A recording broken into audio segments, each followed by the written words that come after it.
जादूगर पीरामल और कनक सुंदरी। एक और चित्र है दोस्तों।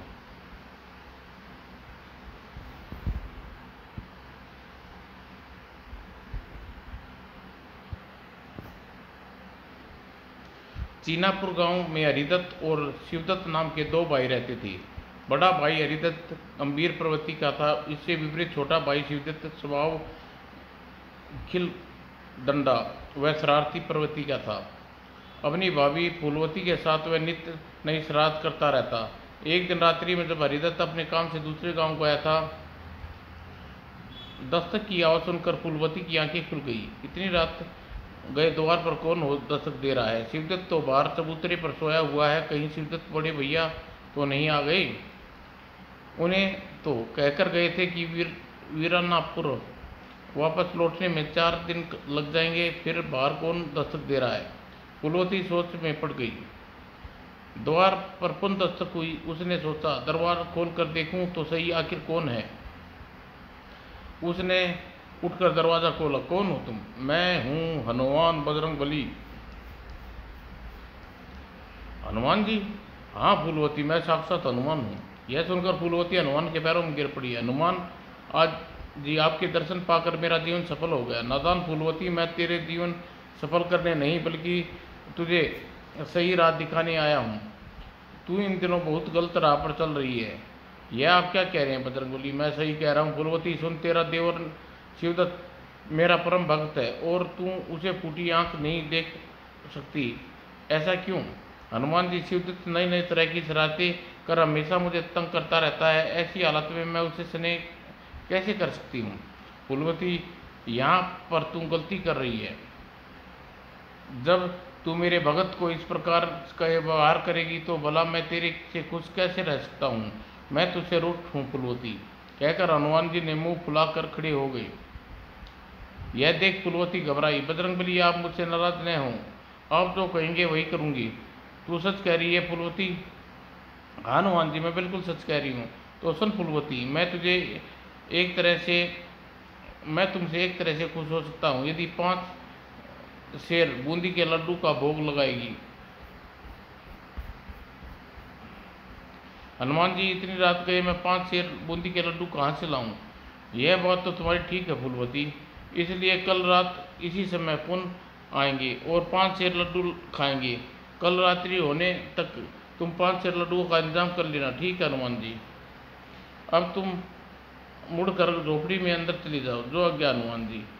फूलवती मुड़कर अंदर चली गई। अंदर जाकर वह पलटी। ओह, द्वार पर तो हनुमान जी नहीं है, लगता अदृश्य हो गई। दूसरे दिन प्रातः ही शिवदत्त ने कहा, शिवदत्त लाला, मेरे एक काम कर दो। कौन सा काम भाभी? मुझे बाजार से 5 शेर बूंदी के लड्डू ला दो। 5 शेर बूंदी के लड्डुओं का तुम क्या करोगी भाभी? शिवदत्त लाला, तुमसे एक यही बड़ी खराबी है, तुम बाल की खाल बहुत निकालते हो। क्या तुम यह बताना आवश्यक है कि तुम लड्डुओं का क्या करूँगी? नहीं भाभी, जरूरी नहीं है। तो फिर ये लो पैसे और मुझे 5 शेर बूंदी के लड्डू ला दो। अच्छा भाभी। पैसे लेकर शिवदत्त घर से निकल गया। कुछ देर बाद वह लड्डू खरीद कर ले आया। लो भाभी। रात होने पर रात हो गई है, अब पता नहीं हनुमान जी कब लड्डू खाने आएंगे। तभी वह एक सोच ही रही थी कि लगता है हनुमान जी आ गई। फूलवती जल्दी से उठकर दरवाजा खोला। सामने हनुमान जी खड़े थे। प्रणाम हनुमान जी, सदा सुखी रहो। हनुमान जी अंदर आइए और 5 शेर लड्डू का भोग लगाइए। फूलवती हनुमान जी को अंदर ले आई। तत्पश्चात हनुमान जी ने बड़े प्रेम से लड्डू का भोग लगाया। कुछ देर बाद हनुमान जी सारे लड्डू खा गए। लड्डू खाने के पश्चात, फूलवती, तुमने हमें भरपूर लड्डू खिलाए हैं, इसलिए हम तुमसे बड़े खुश हैं। बजरंगबली, और कोई सेवा हो तो वह भी बताओ। फूलवती, तुम्हारे कथन से हमें याद आया, तुमने आज जिस प्रकार प्रेम और श्रद्धा के साथ लड्डू खिलाए हैं, उसी प्रकार कल तुम खीर पूरी बनाकर मेरे भगत शिवदत्त को खिलाना। ऐसा करने से तुम्हारा उद्धार होगा और तुम्हारे घर में खुशहाली आएगी। बजरंगबली बोले, मैं ऐसा ही करूँगी। हनुमान जी, तब हनुमान जी खड़े हो गए। फूलवती, अब हमारे जाने का समय हो गया, इसलिए तुम अपनी आंखें बंद कर लो।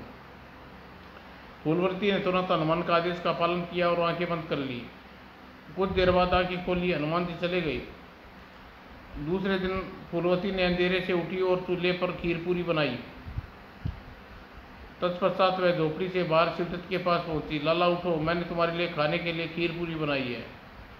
पूरी खीर पूरी का नाम सुनते ही शिवदत्त तत्काल आंखें खोल दी। खीर पूरी भाभी, तुमने मेरे लिए खीर पूरी बनाई है? हाँ लाला, जल्दी उठो और उठकर हाथ मुंह धो लो, अब मैं तुम्हें खीर पूरी परोसूंगी। शिवदत्त पलटकर झोपड़ी से उठा और जल्दी मुंह हाथ धोकर तत्पश्चात, वाह भाभी वाह, तुमने तो बड़ी अच्छी खीर पूरी बनाई है, आज मज़ा आ गया खीर पूरी खाने में। आह, इतना मज़ा तो कल रात 5-6 लड्डू खाने में भी नहीं आया था। क्या कहा? कल रात तुमने 5-6 लड्डू खाए थे? भाभी इतनी भूल गई कल रात तुमने ये तो मुझे 5-6 लड्डू खिलाए थे। यह तुम क्या कह रहे हो? मैंने तो तुम्हें नहीं, हनुमान जी को 5-6 लड्डू खिलाए थे भाभी। वह हनुमान जी मैं ही तो था क्या? भाभी, यह तो तुम जानती हो कि इन दिनों मैं रामलीला खेली जा रही है और उसमें हनुमान का चरित्र निभा रहा हूँ। परसों रामलीला की समाप्ति है।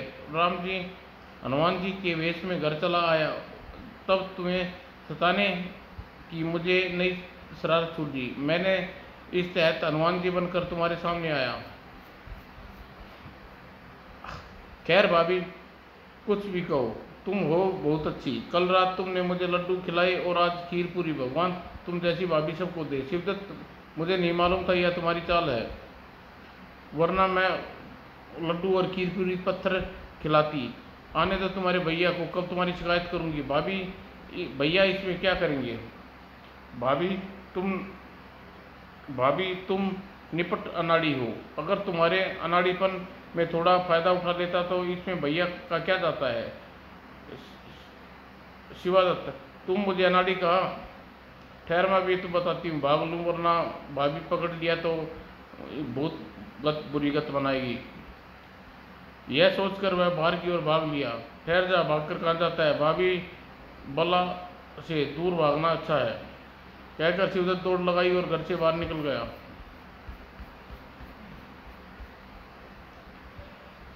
उसे अपने पंजे में इस प्रकार निकलते देख फूलमती की हाथ मलती रह गई। शिवदत्त की शरारती अब आदोग से गुजर गई है, अब कोई उपाय करना पड़ेगा, और जल्लाकर झोपड़ी का दरवाज़ा बंद कर लिया।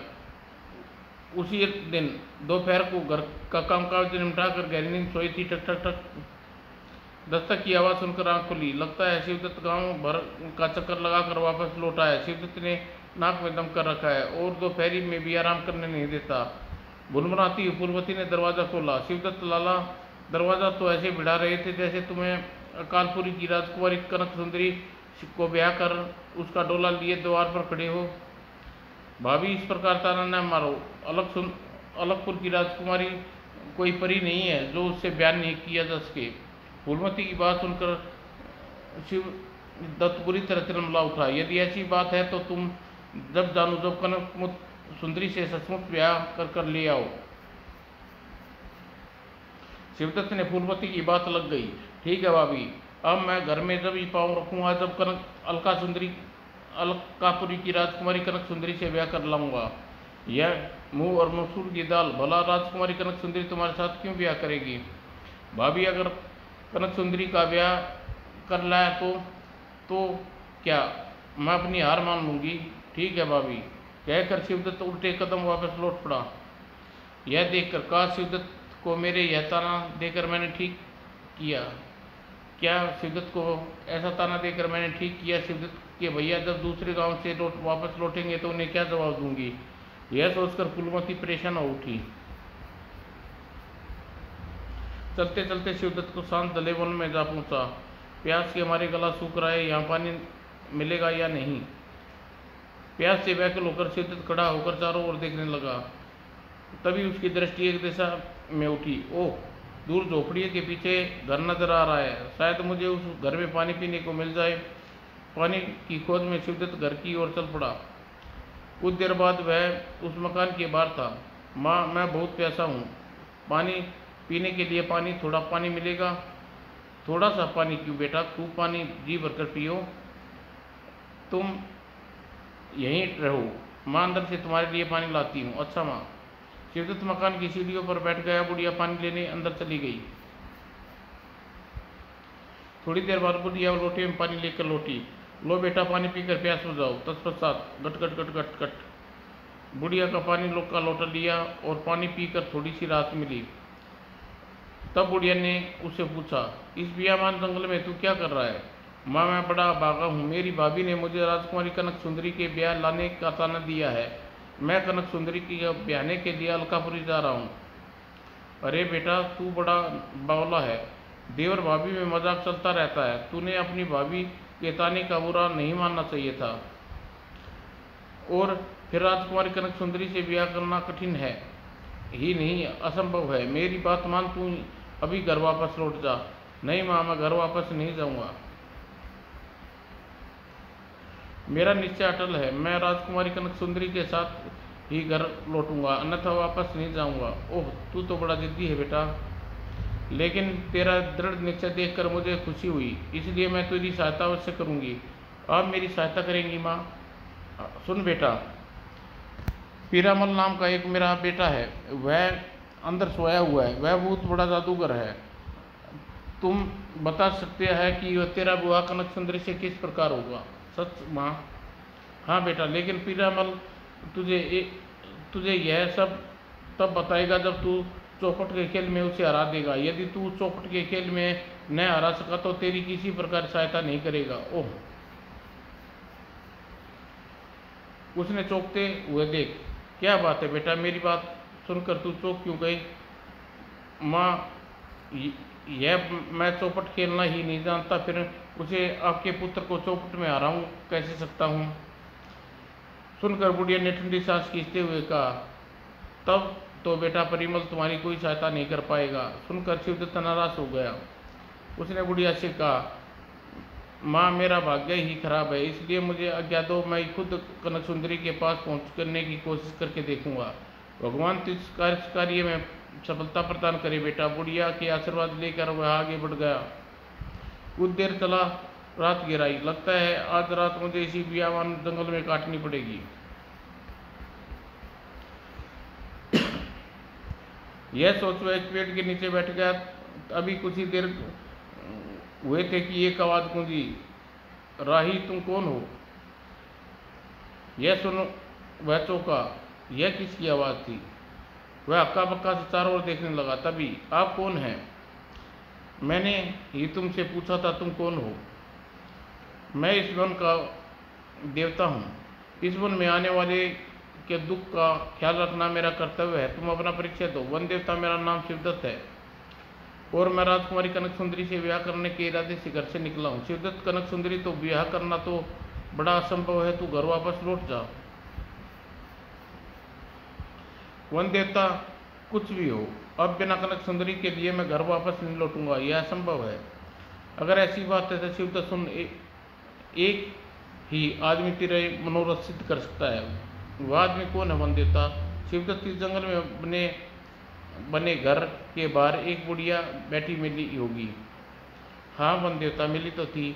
उस बुढ़िया का बेटा जादूगर पीरामल ही तेरी मनोरथ पूरा कर सकता है। उसे चौपट के खेल में हरा कर तू उसे अपना कार्य सिद्ध करवा सकता है। वन देवता, मुझे चौपट खेलना ही नहीं आती तो फिर मैं जादूगर परिमल को चौपट के खेल में कैसे हरा पाऊंगा? इसका उपाय मैं बताता हूँ। यह कहकर वन देवता ने अपनी उंगली में पहनी अंगूठी निकाली और उसे शिवदत्त को देते हुए बोला, शिवदत्त, इस अंगूठी को अपनी उंगली में पहनकर तुम परिमल के साथ चौपट खेलना, तब निश्चित ही तुम्हारी जीत होगी। शिवदत्त ने अंगूठी लेने के पश्चात वन देवता अदृश्य हो गई।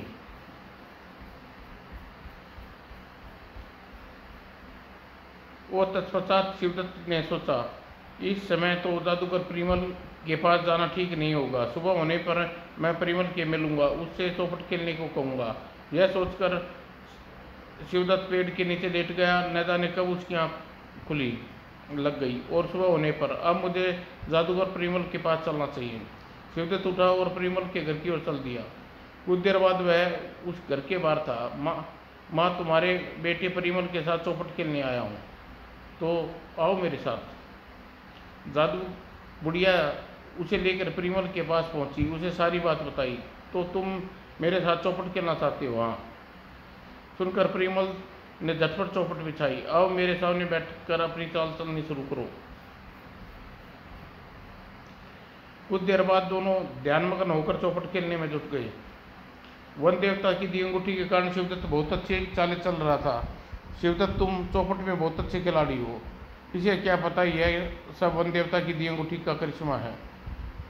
जल्दी ही शिवदत्त ने परिमल को हरा दिया। शिवदत्त, यह पहला मौका है जब मैं किसी से चौपट के खेल में हारा हूँ। मैं तुम्हारे खेल से खुश हूँ, इसलिए इस समय तुम जो भी इच्छा करोगे मैं तुम्हारी वह इच्छा पूरी करूँगा। ऐसा?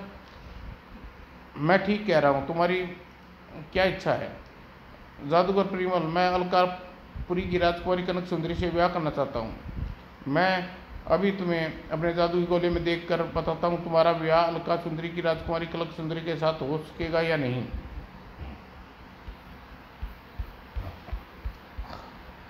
पीरामल ने जादू के गोले पर हाथ फेरा और कहा, जादू के गोले, बता, शिवदत्त का विवाह कनक सुंदरी की राजकुमारी कनक सुंदरी के साथ होगा या नहीं। अगले ही पल गोले से धुआं निकला और साथ ही एक आवाज़ गूंजी, शिवदत्त का विवाह राजकुमारी कनक सुंदरी के साथ होगा तो सही, लेकिन 5 साल बाद, और यह आगामी 5 साल शिवदत्त के पास राजगढ़ के राजा पुष्पेंद्र का अंगरक्षक बनकर गुजारने होंगे। तत्पश्चात जयगढ़ में रहते रहते उसका अलकापुरी जाने का योग बनेगा और उसी समय उसका और कनक सुंदरी का विवाह होगा। इतना कहने के पश्चात जादू गोली से आवाज़ आनी बंद हो गई।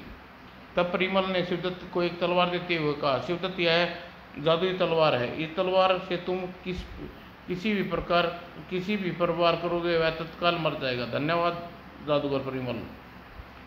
शिवदत्त, जादू की गोले के अनुसार अब तुम यहाँ से सीधे जयगढ़ चले जाओ। वहाँ के राजा पुष्पेंद्र के अंगरक्षक बनकर 5 साल गुजारो। उसे के पश्चात तुम्हारे कनक सुंदरी से विवाह हो सकेगा।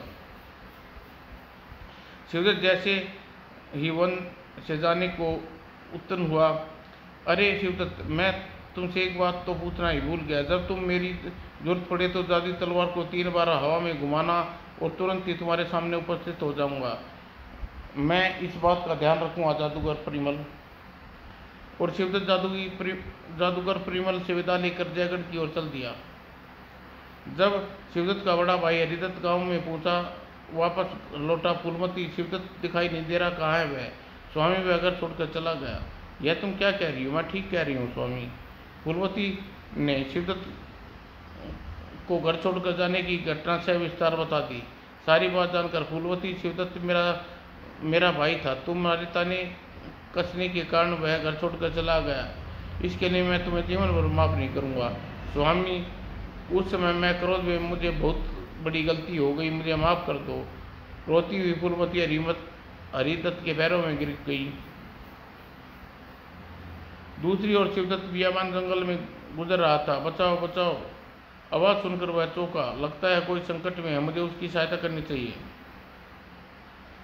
शिवदत्त ने म्यान से तलवार निकाली और दिशा में दौड़ पड़ा जिधर आवाज़ आई थी। वहां पहुंचकर देखा, ओह, शेर एक आदमी को दबोच रखा है। शाबाश नौजवान, शाबाश। ओह, यह शेर शिवदत्त की तलवार, यह सोच शिवदत्त तलवार लहराया और शेर की ओर बढ़ गया। शिवदत्त ने बिना डरे शेर की गर्दन पर तलवार का वार किया। शेर की गर्दन एक ही वार में कट गई। नौजवान, अगर तुम इस शेर को यहाँ आकर नहीं मारते तो यह निर्बख्शी शेर हमारे अंगरक्षक को हमें भी जान से मार डालता। यह मृत आदमी आपका अंगरक्षक था? हाँ नौजवान, हम जयगढ़ के राजा पुष्पेंद्र हैं। अपने इस अंगरक्षक के साथ हम इस वन में शेर के शिकार करने के लिए आए थे, ताकि तभी यह अच्छा हो गया। ओह, यह तो वही राजा पुष्पेंद्र है जिसे मुझे इसका अंगरक्षक बनना है। नौजवान, तुम बहुत बहादुर लगते हो।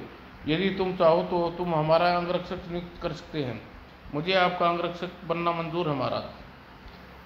तो आओ, हमारे मृत अंगरक्षक के घोड़े पर बैठकर हमारे साथ जयगढ़ चलो। जो आज्ञा महाराज। शिवदत्त उसी समय घोड़े पर बैठकर राजा गजेंद्र के पीछे पीछे चल दिया। जादुई गोले के अनुसार परिस्थितियों में मुझे जयगढ़ के राजा के अंगरक्षक बनना दिया। अब मुझे आगे देखा क्या हुआ, होता क्या है? धीरे धीरे शिवदत्त अंगरक्षक बनकर हर समय राजा पुष्पेंद्र के साथ रहने लगा। धीरे धीरे अंगरक्षक का कार्य करते हुए 5 वर्ष बीत गए। एक दिन, शिवदत्त, आज हम आकेट करने वन जाएंगे। ठीक है महाराज, मैं भी अभी आकेट के लिए जाने का प्रबंध करता हूँ। कुछ देर बाद ही पुष्पेंद्र शिवदत्त के साथ आकेट करने के लिए वन की ओर जा रहा था।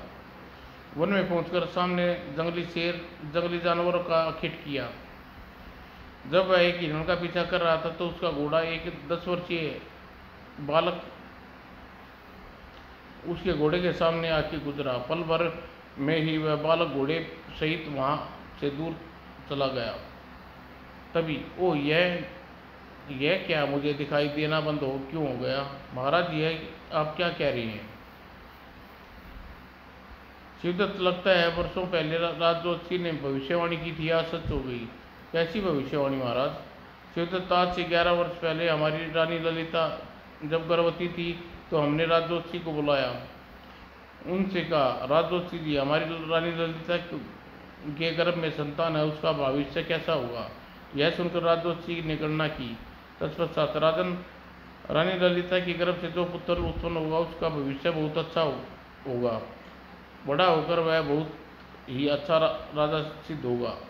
उसके शासनकाल में प्रजा बड़ी खुशी रहेगी। लेकिन महाराज, एक अच्छी बात के साथ साथ युवराज के ग्रह में आपके लिए एक अमंगलकारी है। राजज्योतिषी जी, आप जो भी कुछ कहना चाहते हो साफ साफ कहिए। तो सुनिए महाराज, युवराज के जन्म से के ऐसे नक्षत्रों में होगा कि आप उसे देख नहीं पाएंगे, और यदि भूल से आपकी दृष्टि युवराज पर पड़ गई तो आप उसी समय अंधे हो जाएंगे। ओह, यह तो बड़े आपने विचित्र बात बताई राजज्योतिषी जी। फिर राजज्योतिषी जी, यह भी बताइए, यदि कभी युवराज को देखने से मैं अंधा हो जाऊं तो क्या कोई ऐसी दवा है जिसे लगाने से कौन देख सकूं? महाराज, ऐसी दवा है, मगर उसका मिलना बहुत दुष्कर है। तुम तो उसकी चिंता न करो और बताओ वह दवा क्या है और कहाँ मिलेगी? महाराज, समुद्र पर अलकापुरी राज्य है, वहाँ की राजकुमारी अलका सुंदरी महल में कनक सुंदरी नाम का एक पेड़ है। उस पेड़ में कनक सुंदरी का फूल लगता है। यदि वह फूल को घिसकर आपकी आंखों पर लगा जाए तो आपका अंधापन दूर हो सकता है। यह बात समझाकर राजज्योतिषी वहाँ से चला गया। शिवदत्त को इतनी कहानी सुनाने के पश्चात शिवदत्त राजज्योतिषी की भविष्यवाणी सुनकर हमें रानी ललिता को उसी दिन उसके पिता की यहाँ भेज दिया, ताकि उसकी कोख से उत्पन्न पुत्र हमारी दृष्टि न पड़ सके। तभी से रानी ललिता और हमारा पुत्र युवराज जयेंद्र हमसे दूर ननिहाल में रह रहा था। लेकिन लगता है आज हमारा पुत्र जयेंद्र हमारी त्रिवन में शिकार खेलने आया हुआ है। दूसरी, तभी तो जैसे ही वह हमारे सामने से होकर गुजरा तो मैं अंधा हो गया। अब क्या होगा? महाराज, आप चिंता न करो, अलकापुरी जाकर आपके लिए कनक सुंदरी का फूल लाऊंगा। क्या तुम यह काम कर सकते हो शिवदत्त? महाराज, आपके कार्य करने के लिए मैं संघर्ष ही अपनी जान दे सकता हूँ। शिवदत्त, हमें तुमसे ऐसी ही उम्मीद थी। चलिए महाराज, पहले आपको जयगढ़ राजमहल पहुँचाया हूँ, उसके पश्चात कनक सुंदरी के फूल लेने अलकापुरी जाऊँगा। शिवदत्त पुष्पेंद्र का मार्गदर्शन करता हुआ जयगढ़ की ओर चल पड़ा।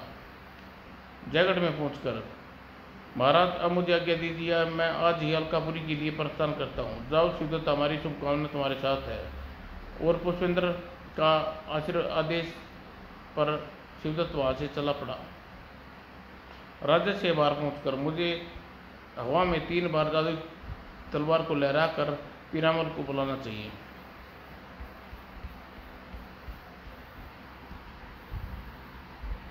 शिवदत्त ने तत्काल ही हवा में तलवार को घुमाया। तीसरी बार हवा में लहराते ही, कहो शिवदत्त, तुमने मुझे कैसे याद किया? जादूगर पीरामल, मैं कनक सुंदरी का फूल लेने के लिए अलकापुरी जाना चाहता हूँ। ठीक है, तुम अपनी आंखें मूंद लो। शिवदत्त ने तुरंत ही आंखें मूंद ली और कुछ देर बाद आंखें खुली। शिवदत्त, तुम इस समय अलकापुरी में खड़ी हो? अच्छा। शिवदत्त, जानते हो राजकुमारी कनक सुंदरी किससे विवाह करेगी? बताइए, वह किससे विवाह करेगी? राज्य घोषणा के अनुसार वह उसी से ब्याह करेगी। शिवदत्त जो उसे उद्यान में लगे कनक सुंदरी के फूल पर से कनक सुंदरी का फूल तोड़ेगा और फूल तोड़कर सुकुशल राजमहल से बाहर निकल जाएगा। यह कैसे हो सकता है परिमल जादूगर? राजमहल में तो अनगिनत पहरेदार का पहरा देते रहे होंगे, उनकी नज़रों से बचकर सुकुशल राजमहल से बाहर कैसे जा सकता है? शिवदत्त ऐसा ही होगा। अगर तुम फूल तोड़कर महल से सुकुशल बाहर निकलोगे, लेकिन मैं इस असंभव कार्य को कैसे कर सकता हूँ? तब पीरामल ने उसे अपने गले में पड़ी माला देते हुए बोला, शिवदत्त जैसे ही तुम इस माला को पहनोगे तुम लोगों को दिखाई देना बंद हो जाओगे। तब तुम लोगों को देख सकते हो लेकिन तुम्हें नहीं देख सकेंगे। ओह, तब मैं फूल तोड़कर सुकुशल महल से बाहर निकल सकता हूँ। ये लो, इस समय महल में जाकर अपना कार्य पूरा करो। इतना कहकर परिमल अदृश्य हो गया।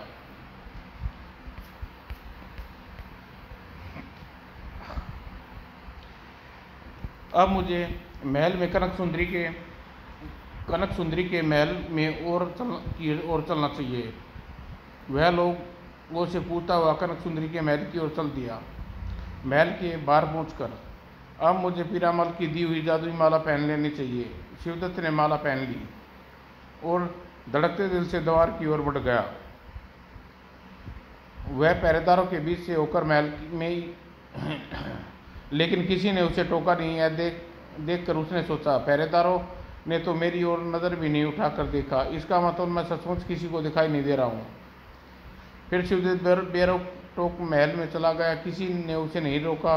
वह निर्भर होकर घूमता रहा। राजकीय उद्यान में जा पहुँचा। इस उद्यान में तो बड़े बड़े सुंदर फूलों के वृक्ष हैं। उसकी दृष्टि एक और पड़ी। उस पेड़ के नीचे वह सुंदरी दासियों हवा कर रही हैं। लगता है सुंदरी राजकुमारी कनक सुंदरी है। अतः शिवदत्त उस ओर बढ़ा। जैसे ही उसके समीप पहुंचा, कनक सुंदरी की एक दासी बोली, नीला कनक सुंदरी के पेड़ के नीचे बैठकर कितना अच्छा लगता है। यह आप ठीक कह रही हैं राजकुमारी जी। ओह, तो यह है वह पेड़ जिसकी खोज में मैं यहाँ आया हूँ। अतः शिवदत्त ने आगे बढ़कर कनक सुंदरी का एक फूल तोड़ लिया। तत्पश्चात वह उल्टे पांव वहाँ से चल दिया और दूसरे दिनों अलकापुरी के राजा कनक देव के दरबार में पहुँचा। महाराज, कल राजकुमारी कनक सुंदरी के महल में जाकर मैं कनक सुंदरी का फूल तोड़ा है और सुकुशल राजमहल में के बाहर निकल आया। मुझे किसी पहरेदार ने नहीं रोका,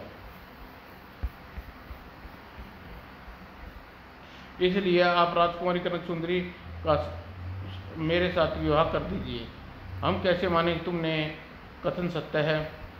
तब शिवदत्त ने कनक सुंदरी का फूल निकालकर कनक देव को दिखाया। महाराज, यह देखिए, यह फूल मेरी बात सत्यता का परिणाम है। यह तो वास्तव में कनक सुंदरी का फूल है। कनक देव हैरान हो गए। कुछ देर सोचकर बोले, चूंकि तुमने असंभव कार्य को संभव कर दिखाया है, इसलिए हम राजकुमारी कनक सुंदरी का विवाह तुम्हारे साथ करने के लिए तैयार हैं। और फिर शुभ मुहूर्त में शिवदत्त और कनक सुंदरी का विवाह हो गया।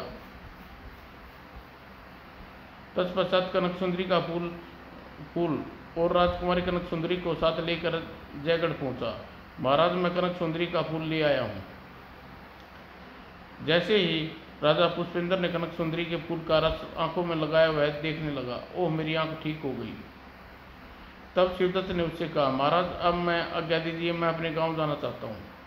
राजा पुष्पेंद्र ने आज्ञा लेकर वह कनक सुंदरी के साथ गांव की ओर चल दिया। वीणापुर पहुंचकर उसने अपनी भाभी फूलवती से कहा, भाभी देख लो, मैं कनक सुंदरी को ब्याह लाया हूँ। शिवदत्त लाला, तुम तो वचन के बड़े पक्के निकले, तुम जीते मैं हारी। कनक सुंदरी ने झुककर फूलवती के पैर छुए। उस दिन के बाद वे सब मिल जुल कर रहने लगे। समाप्त दोस्तों।